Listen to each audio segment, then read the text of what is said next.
या आठवड्यात राज्याच्या मंत्रिमंडळाची बैठक होत आहे। या बैठकीला सुनेत्राताई पवार उपमुख्यमंत्री उपस्थित राहतील। या बैठकीनंतर त्या कदाचित दिल्लीचा दौरा करतील। पंतप्रधान मोदी आणि अमित शहांनी त्यांना तसे आमंत्रण दिल्याची चर्चा आहे। दरम्यानच्या काळात राष्ट्रवादी काँग्रेसच्या विलीनीकरणाची चर्चा अधिक जोमाने सुरू होईल। गेल्या काही दिवसात शरद पवार आणि पार्थ पवार यांच्या बरेचदा चर्चा झाली।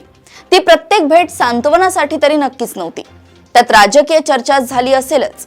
सुनेत्राताई पार्थ पवारांच्या सल्ल्याने काम करतात असेही बोललं जातंय। त्यामुळे पार्थ पवारांनी विलीनीकरणाच्या दृष्टीने सकारात्मक भूमिका घेतली तर निकट भविष्यातच हा विषय मार्गी लागण्याची शक्यता आहे।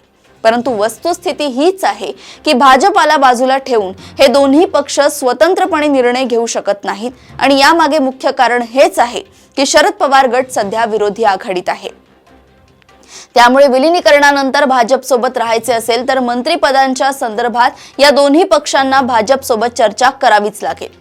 विलीनीकरणानंतर राष्ट्रवादी काँग्रेस सत्तेतून बाहेर पडण्याची शक्यता खूपच कमी किंवा जवळपास नसल्यातच जमा आहे। चर्चा अशीही आहे की अजित पवारांनी विलीनीकरणाचे जे सूत्र मांडले होते त्यात इतर सगळ्या बाबतीत सहमती झाली होती, परंतु केंद्रातील मंत्रिपदाच्या बाबतीत काहीशी मतभिन्नता होती।